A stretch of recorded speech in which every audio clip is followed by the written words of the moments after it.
Upbeat, cinematic wedding music starts, then abruptly scratches to a halt. You see this guy smiling, holding the rings, probably about to give a heartfelt, slightly embarrassing speech about the groom. We call him the best man, but what if I told you that title has nothing to do with being the best friend?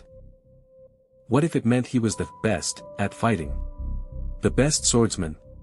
The best warrior, chosen for one terrifyingly specific job. A job that involved violence, abduction, and a whole lot of blood. Welcome, my friends, to the Dark Trivia Hunter.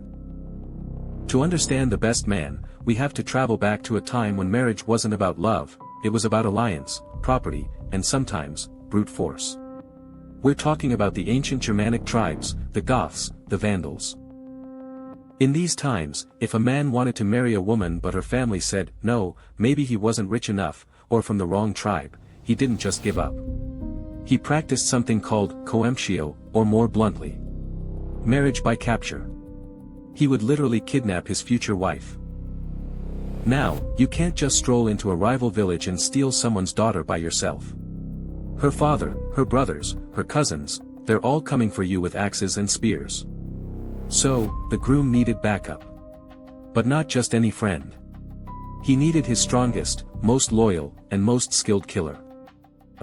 He needed his best man. The best man's primary job was to be the chief bodyguard.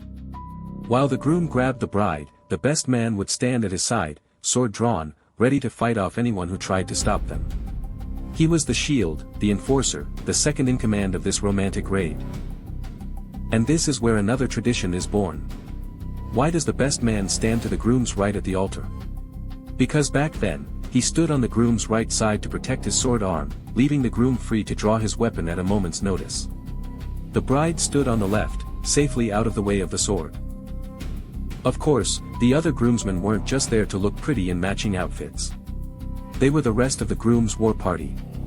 A small, loyal army, all armed, all ready to fight for their friend's right to marry the woman he just abducted. So the kidnapping is a success. But you're not out of the woods yet. The bride's family is furious and they're hunting you down. What do? You go on a honeymoon. The original honeymoon wasn't a tropical vacation. It was a period of hiding. The groom would take his new bride to a secret location and stay there for a full cycle of the moon, about 30 days. This was to let her family's anger cool down, or until she became pregnant, which would effectively seal the marriage. And who do you think was standing guard outside that cabin, spear in hand, making sure nobody interrupted the honeymoon? You guessed it. The best man. His job wasn't over until the couple was truly safe. Over centuries, the swords were replaced with champagne flutes. The battle cries were replaced with toasts. And the chief bodyguard became the chief party planner. The bachelor party, once the final war council before the raid, is now, well, you know what it is now.